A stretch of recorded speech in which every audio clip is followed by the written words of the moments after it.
Do you know what time it is? It's time for another unfiltered conversation after dark with your dirty minded fitness friend and coach. If you've never been here before, know that we talk all things fitness, which is really a broad spectrum.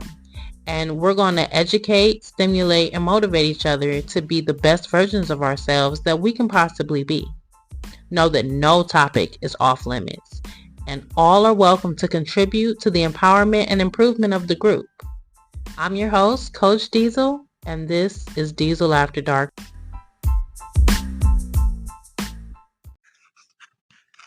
It's been a minute since we've gotten together, and if you have never been here before, let me first welcome you to Diesel After Dark. This is an extension of the movement, Diesel Movement, where we focus on the whole person, not just the physical part of your fitness journey, the whole person.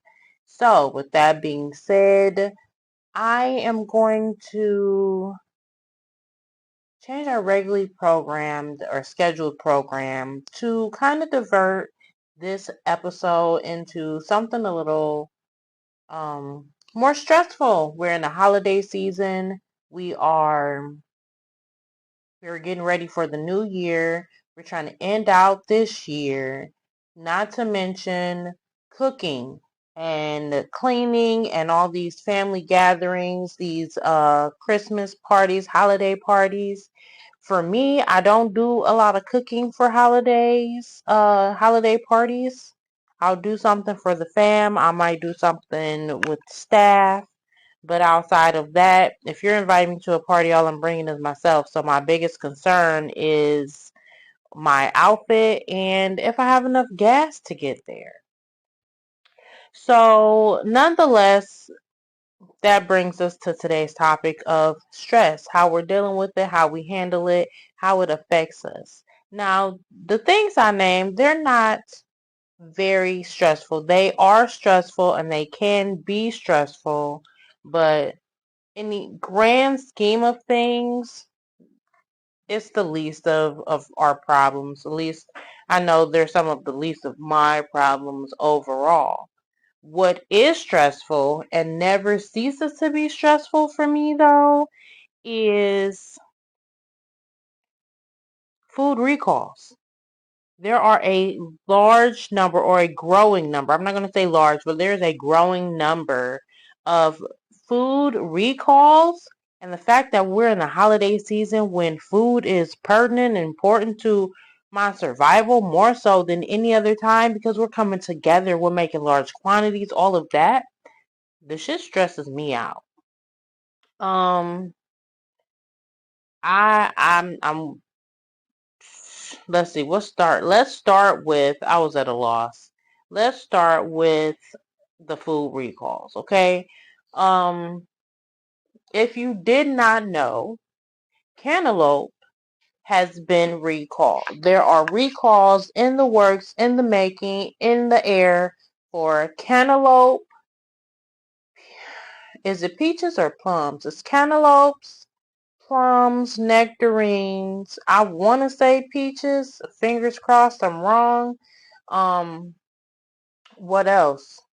And there was a small recall for ice cream, but it was a specified ice cream. I think it was Wilcox ice cream, which was and the primary target of Wilcox ice cream's recall was New York, Massachusetts, Rhode Island and other surrounding cities with similar, well, other surrounding cities, period.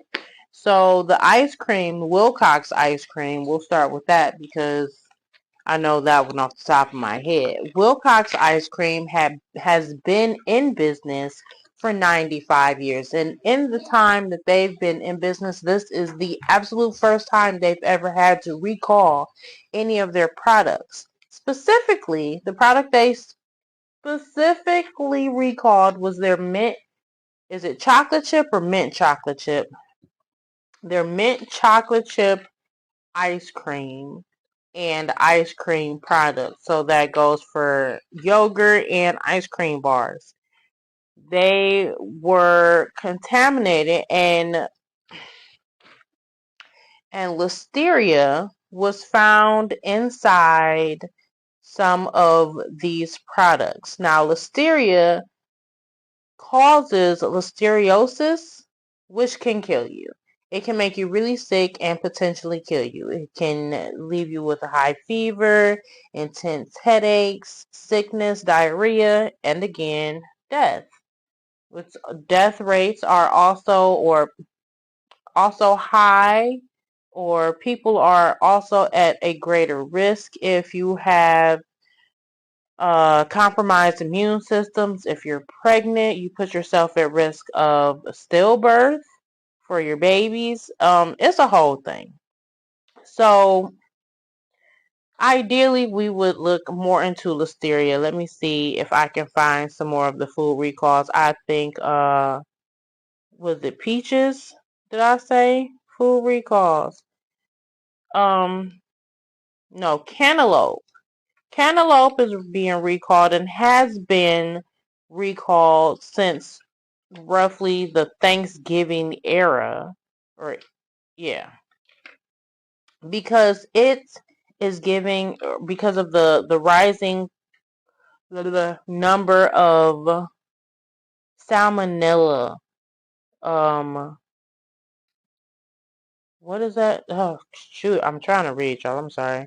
Salmonella poisoning or salmonella contamination. So cantaloupes, whole cantaloupes, canned cantaloupes, mixed fruit cantaloupes, they are they're spreading salmonella, and it's kind of the same symptoms, oddly enough, as listeria. You've got fever, muscle cramps, body cramps,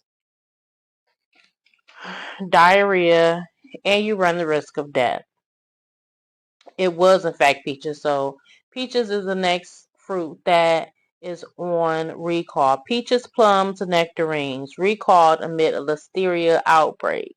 So it's not just the ice cream that listeria's outbreak hit. It's also peaches, plums, and nectarines. And I know peach. I don't. Well, I do know. Peach cobbler is a very popular dessert, at least in my family. Um, Peach cobbler, everybody, there's always at least one peach cobbler on the table, right? There's a peach cobbler, there's at least one caramel cake. It's a whole thing. With that being said, no peach cobbler this year. Take a peach cobbler break. I don't even know if you need the rest of these fruits that I named, if you use them in your holiday desserts or servings, but let's go without. I don't know what's going on in the world right now where the all our food is so contaminated. Here you go. Wilcox ice cream. 95 years they've never had this issue, but now the contamination is deadly.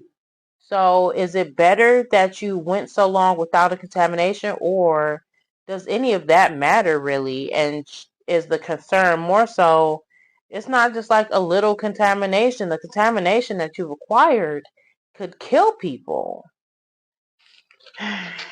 Fruits are contaminated, ice cream is contaminated. We are in the biggest food sharing and preparing season of our lives. So for me, that's some scary shit. I don't know about y'all, but listen, you've been warned. Know that the danger is real. Please, if you buy mixed fruit for yourself, for your parents, for your children, please double check the ingredients. Make sure they don't have any peaches, cantaloupes, nectarines, or plums inside them because it could be contaminated. And at the end of the day, I don't think I don't think there's enough money that can replace those that you love if you lose them to something so small but so dangerous. Okay? With that being said, speaking of loss, a lot of us remember those that we've lost during the holiday seasons, which is another form of stress and can make the holidays more stressful. Which is important. Some people take that stress and they choose to, in the words of my sister, unalive themselves, which is never wanted. It's never what we want for those that we love. So let's talk about how we can deal with pressure. Let's talk about what stress is. Let's talk about what can cause it, and hopefully give some information that can be helpful to others. I would always say, when in doubt, when you are feeling overwhelmed, when you feel like you have no way out, no outlet, it's always a good idea to talk to somebody or to write it out. You are not in it alone. Nothing in life you is for you to endure all by yourself. I know some people believe that, but if that were the case, then the whole saying, some people are for a reason and some people are for a season, that would not be a thing. Okay, now we have to make our own decisions and we have to process all the information that we have on our own independently, but you still have people around you who are willing to listen, people who are willing to give feedback, people who are willing to extend assistance, extend a helping hand. There are people here for you. You just have to ask. And asking sounds like an easy task. We say it all the time, like, just ask me for help. But it's really a hard thing for a lot of people to do. And for some, it was, I know for me, asking for help was something that was really hard to do for a very long time. It's something that I'm still practicing today, and I'm 39 years old. But I went a great deal of my life believing that to ask for help was a sign of weakness. If I needed to say, hey, can you help me? That was a sign of weakness. Now, nobody actually outright said it, but that was the vibe of the fam. You know what I'm saying? Like, oh, you can't do this? Suck it up, buttercup. You better pull your big girl panties up and knock it the fuck out type energy. No, somebody actually did say that to me. But nonetheless, especially in moments like that, when you live in the mindset where you cannot ask for help, everything feels 10, 20 times more stressful than it does when you know you can ask for help, when you know you have a good support system. And I guess I guess that makes sense. If I know I have a support system and I know I have people who I can turn to and who can help me, who will help me, then why would that stress bother me? I got it, and I know there are people who have me even if I don't have it. Where in, I guess, my case, or even some other people's cases, and it may not even be the case. It's just where my head is right now. It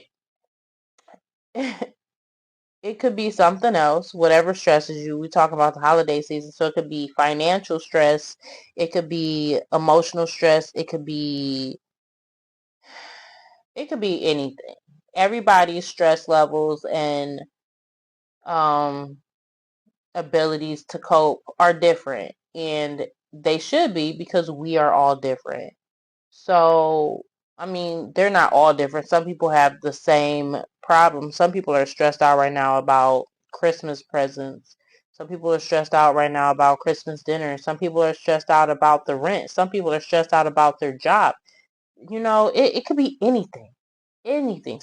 Somebody's stressed out about their hair right now.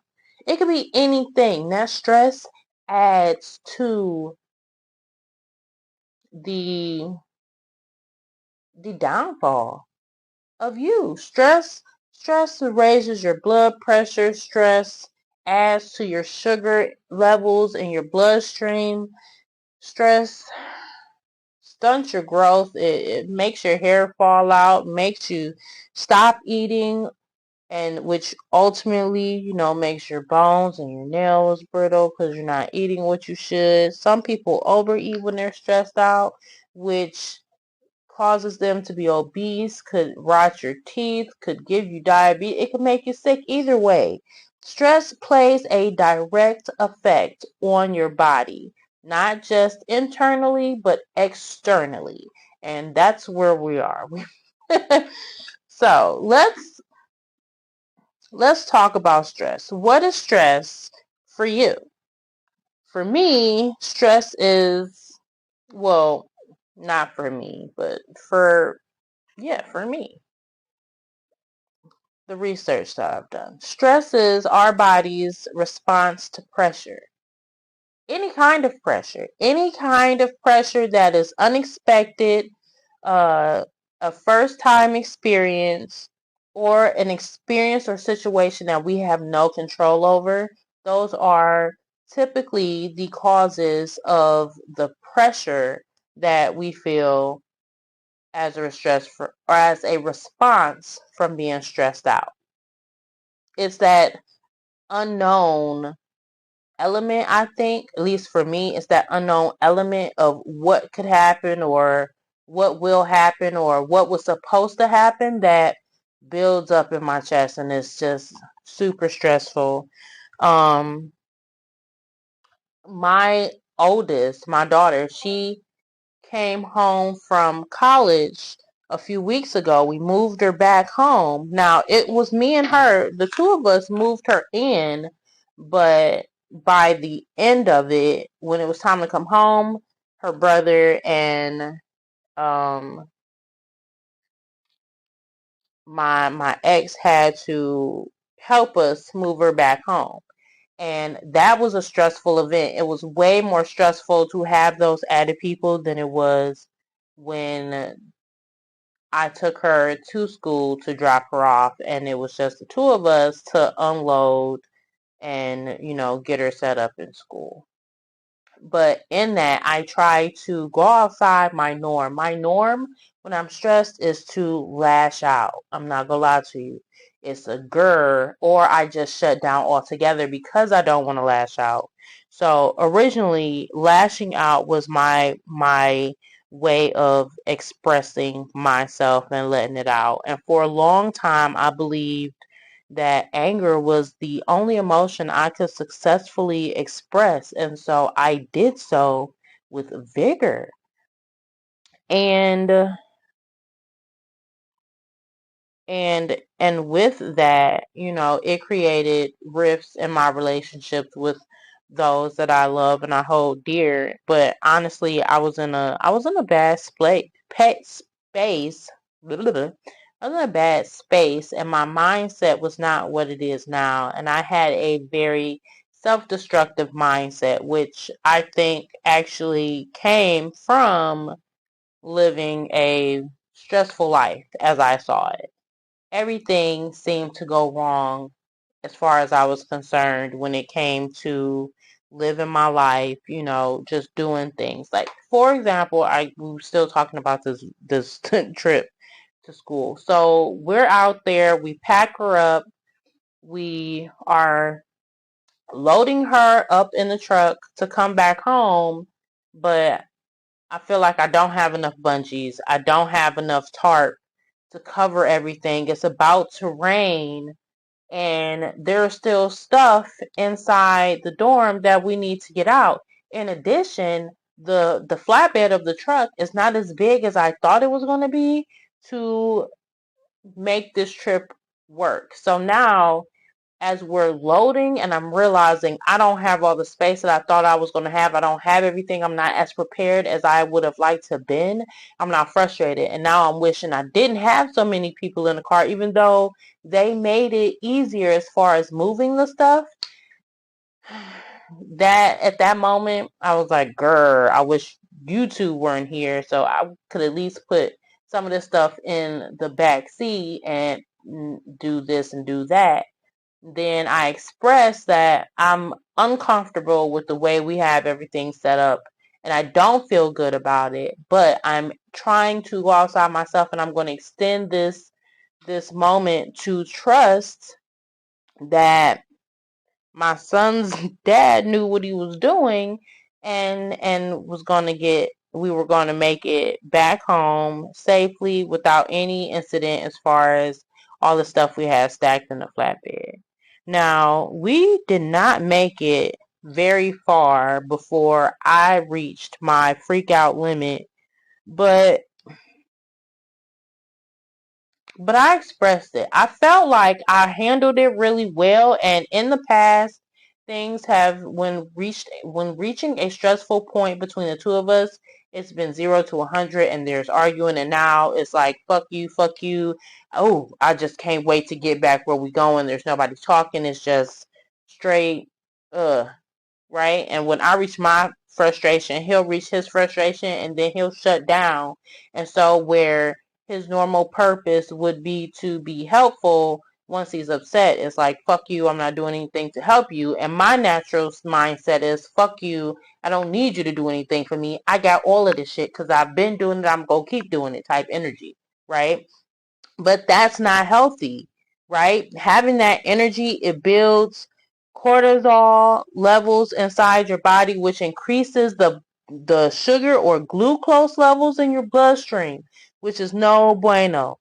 That also, that glucose, that cortisol hormone also triggers parts of your brain that control motivation, mood, and fear.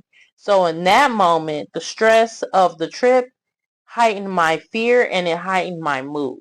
I'm not going to lie to you. My fear was on 10. I was afraid that something was going to fly off the flatbed, and we are on the freeway in New York doing like 70. I'm like, the last thing I need is for stuff to fly off the back of this flatbed. I could not breathe. I could not stop worrying. It was by far my greatest fear of the entire trip. And it definitely altered my mood. It altered my son's father's mood, which ultimately added to my mood and what direction it went, my mood literally shifted the mood of the entire car because I'm freaked out and I'm worried, and that kind of transitioned and trickled down to everybody else. But um if left unprocessed, it could have been even worse. So like I was able to keep a kind of pretty much a healthy mind, a set state of mind, and express my discomfort and where I was bothered. And I did my best to kind of relax and calm down. I did eventually relax, but I'm not even gonna lie to you. I didn't relax until the guy got up, got out the car, found a big rock, and like laid it down on the tarp to kind of like add to it. That made me feel better. I know, silly, but I don't care. I needed that. I needed that. I was just, I just can't. I'm a worst case scenario kind of girl, and in my mind, your imagination when it gets going, it gives you the most outrageous and ridiculous things that can happen. Usually those are the things that happen to me. So I don't like to take chances. But if left unprocessed, that would eat at me, and that would dramatically affect my relationship with my son's dad, which ultimately would affect my relationship with my son because, that's his dad. He loves his dad. And I mean, seeing the two of us go back and forth, that's not healthy, and it's not a good example of a healthy relationship. But also, it makes children feel like they have to choose sides, and it gives them their own stress and anxiety. And I don't want that either. Anxiety or stress left unprocessed, like what my children would feel, or had the day went differently, the unprocessed stress. My kids aren't big talkers. They're teens and early, like young adults, but they not are not really big on talking about their feelings, which is definitely something I'm trying to work on. But if left unprocessed, long-term effects of stress are mental, physical, emotional. It can affect your memory, it can affect how you sleep, and it can affect how you eat. When most people are stressed out, they deal with it by working more, eating more or less, having or their libido increases or decreases. Um, they self-medicate with drugs and alcohol. They get into a project, whether it's fitness, art, or anything. They they invest in body modifications. For me, it's tattoos. For some of us, it's piercings. They go shopping. They isolate themselves. They lash out at others, or they sleep too much, or they become insomniacs. Now, some of these are considered negative responses to stress, and some are considered positive. Of course, the list I just gave you it's a list made up by myself and others that I know. But I don't know how everybody deals with stress, but I think a good chunk of these are universal and somewhat across the board. But negative, I'm going to identify the negative responses to stress. So, a list of negative responses are negative self-talk. When you talk down to yourself, you talk bad about yourself. High risk activity, which does not just include having unprotected sex with people you may or may not know. It includes other risky actions like speeding on the freeway, um, doing things that could hurt you, basically. And it doesn't even have to be speeding down the freeway. It could be deciding all of a sudden you want to do parkour at high heights and you've never done it before. That the fact not doing it, but the fact that you've never done it before and you decide you want to do it in this particular moment, that could be considered high risk. Aggressive slash violent behavior is self-explanatory. Over or under eating is self-explanatory. Increasing caffeine intake, which does not just have to be coffee, it can be soda, it can be energy drinks. That's no good either. It keeps you up, it keeps you jittery, and it makes it hard for you to focus. It also, oddly enough, makes you lethargic and so I'm not gonna say what I was gonna say. It makes you lethargic and causes you to basically have a sugar crash when you reach your point of lethargicness. Is that a word? Then you're gonna crash and there's nothing you can do about it. And what you don't want to do is be a lethargic caffeine zombie halfway home on the freeway, because you could nod out and be you know. Tobacco and alcohol misuse, avoiding friends and family, which is that self-isolation. Negative responses usually offer you a temporary distraction to a short-term fix, but in the long run, they wear you down and they often make the stress worse. They usually build upon it, and that makes perfect sense to me. I would like to think it makes sense to you. If not, that's cool. Let's break it down real quick. So, negative responses like the self-talk, talking down to yourself, it fucks with your self-esteem, which makes you more aggressive, and it makes you depressed so that you eat less or abuse drugs and alcohol, or you want to spend less time with friends and family, or you want to do all these other things. Just one thing can be the start of the domino effect of these other things that make you feel good, but they're ultimately going to, or potentially going to, make you feel worse. And which is going to make you indulge more. It's a continuing cycle. You see what I'm saying? So I can say I'm sad and I'm processing this loss, but if I then go home and drink or smoke every night, that's going to keep me up, which then hinders my sleeping habits, which makes it hard for me to get up for work the next day, which ultimately would put me in a state of depression because I wouldn't be able to get the work done like I needed to, and see how that effect goes. Now that not getting the work done is going to make me indulge in more destructive behavior because I'm feeling sorry for myself.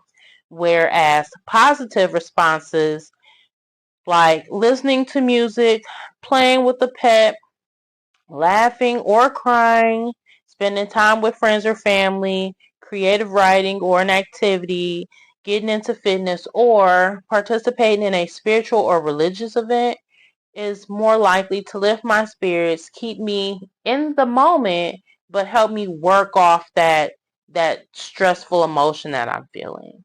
So it'll help me work off the stress, process the stress, and potentially motivate me to fight through it. And I'm not even going to say potentially, because if for me it's like this, when negative things happen, if you only focus on that negative thing, then you'll only highlight and acknowledge negative actions and things that happen. If you focus on the positive or the bright side, the silver lining, as I like to put it, then you'll be able to avoid that negative mindset and that stress because yes, this stinks, but it could be worse. It's been worse, and in being worse, this happened, this happened, this happened, this happened. So, whenever possible, I say try to look on the bright side. But anyway, let me touch on how these things kind of counter or interact like the negatives. I keep getting distracted. So, with the list of positives, listening to music, it makes you, if you listen to music that makes you want to dance, guess what? You burnt off that energy, you feel good, and you've got a clear mind to focus on or come up with a way to deal with the particular event that stresses you out. Playing with a pet, laughing, crying, all of these things, the time with friends and family, if you can, time with friends and family gives you an opportunity to talk out the things that frustrate you, have outside input and perspective given to you, along with encouragement and potentially assistance in dealing with said problem. Now, I've never gone into a social setting where that was the mindset, but it's almost always an outcome. And it is welcome unless the people you go into are negative Nancy's who simply point out what you should not have done and tell you why that was a bad idea. You don't need that. So it's important to have a good support system when going through this fitness journey, with going through life in general, not even just your fitness, not even just when dealing with stress, just all the way around. Having a good support system plays a huge part on how you process, how you maneuver, and how you get through it. Now, stress can affect your body, your thoughts, your feelings, and your behavior. Not just one or the other.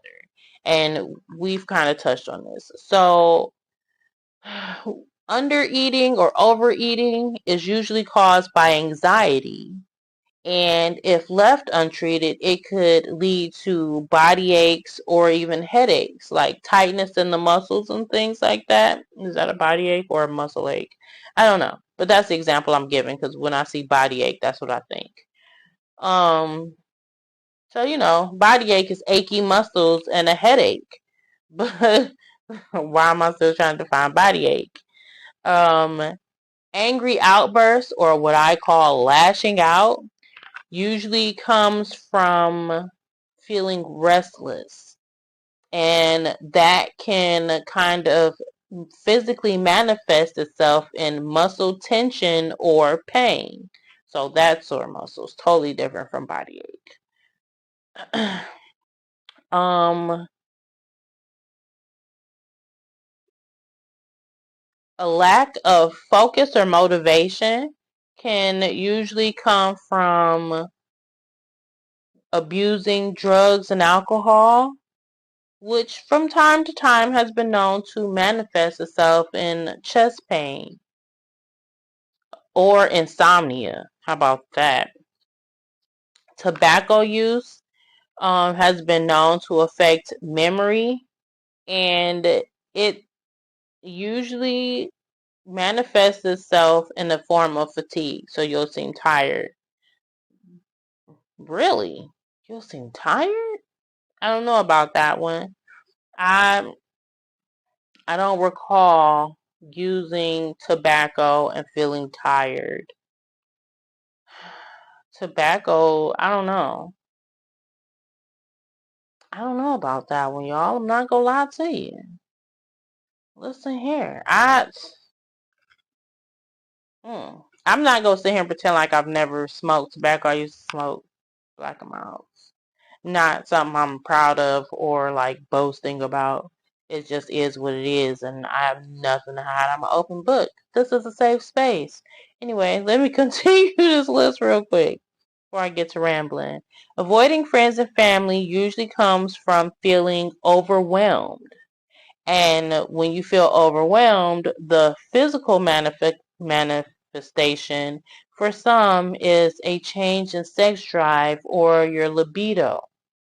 Insomnia or oversleeping is a sign of sadness or depression, which also can look like avoiding friends and family, which I guess makes sense. That one makes the most sense for me because if I'm set, when I deal with depression, when I have onsets of depression, I tend to shut down. As a whole, I don't want to be social. I don't want to go to work. I don't want to clean up. I don't want to laugh. I don't want to smile. I just want to sleep and not be bothered. But that's not healthy and it doesn't make anything better. It creates distance and it makes everything worse. Now, I already told you ways you could deal with stress. Um, well, I gave you a short list. So, my favorite way to deal with stress is through fitness. Whether it's a long walk, a jog, a good hard workout, a nice sweaty boot camp, whatever it is you got to do. If yoga is your thing, that's something you can get into. If that's not it, you got a punching bag, punch the bag, go to the gun range, go talk to someone if need be. If you try to hold that stress in, stress can make you sick, literally and figuratively, give you ulcers, raise your blood pressure. High blood pressure is the silent killer. It can lead to strokes and or heart attacks. Nobody wants that. I don't want that for me. I don't want that for you. I I know we we have a lot going right now. Although I don't know the specifics of what you have, I know we all have things going, and life doesn't stop because we're having a hard time. Nonetheless, know that you are not in it by yourself. And if you are stressed, you are welcome to reach out to me via Instagram, via Facebook. I don't care how you do it, via this post. You're free to reach out and talk about it because I'm here with you. We in it to win it, and I'm not gonna let you fall. if you don't let me fall. We about almost at our 40-minute mark, so we're gonna call it quits today. Thank you guys for bearing with me and putting up with my hiatus as I dealt with my own personal stress and process. Thank you for staying with me through this episode, which was also a part of my process in dealing with my personal stress and loss. I feel like that was obvious in the babbling. I did a lot of ranting today or rambling, and I'm unashamed. I feel better. I'm glad we were able to get this podcast recorded, this episode, and because it's so late and it's on a random day, expect to see me again or talk to me again on Friday.